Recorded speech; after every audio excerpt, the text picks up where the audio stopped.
एक सीख यहां पर यह मिलती है, बड़े लोगों का क्रोध शांत करने का एक ही तरीका है, उनके चरणार विंद, उनके श्री चरणों को पकड़ लो।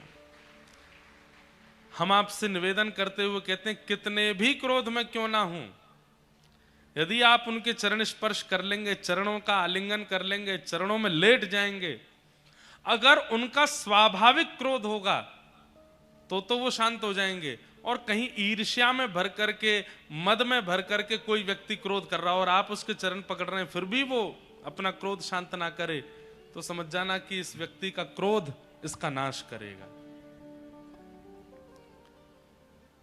नहीं तो अमूमन 90 बड़े बुजुर्गों को आप चरण पकड़ लो, तुरंत शांत हो जाएंगे।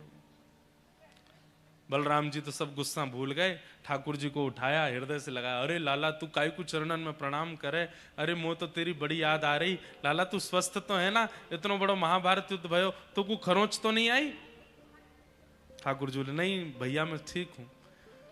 थोड़ी देर में मानो सारा गुस्सा भूल गए, लेकिन थोड़ी देर बाद जब भीम की ओर पुनः दृष्टि गई, लाला तूने यहां बैठ तो बाद में बात करूंगा, पहले या भीम को सबक सिखाऊं, मेरे हलमुशल कहां हैं। भगवान बोले, भैया क्यों नाराज हो रहे हैं आप, क्यों क्रोध कर रहे हैं, क्यों मारना चाहते हैं आप भीम को। धर्म विरुद्ध आचरण किया है भीम ने, धर्म युद्ध में नाभि से नीचे प्रहार करना मना है और इसने नाभि से नीचे प्रहार करके युद्ध को अपने पक्ष में लिया है। यह धर्म विरुद्ध कार्य मेरे जीते जी तो नहीं होगा। लाला तू तो बड़ो दयालु है, तू तो बड़ो कृपालु है, सबन पर दया करे, तेरी बात अलग है, पर मैं ये सब सहन नहीं करूंगा, मैं आपको सबक सिखा के रहूंगा।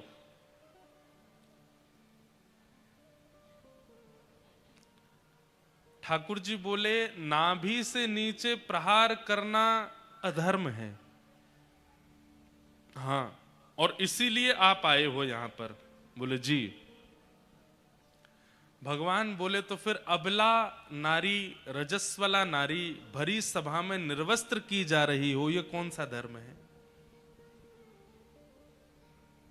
एक नारी अपने मासिक धर्म में है, उसके पति जुआ हार गए हैं और वहां यही दुर्योधन, यही दुशासन उसकी साड़ी खींच के निर्वस्त्र कर रहे थे, यह कौन सा धर्म था भैया।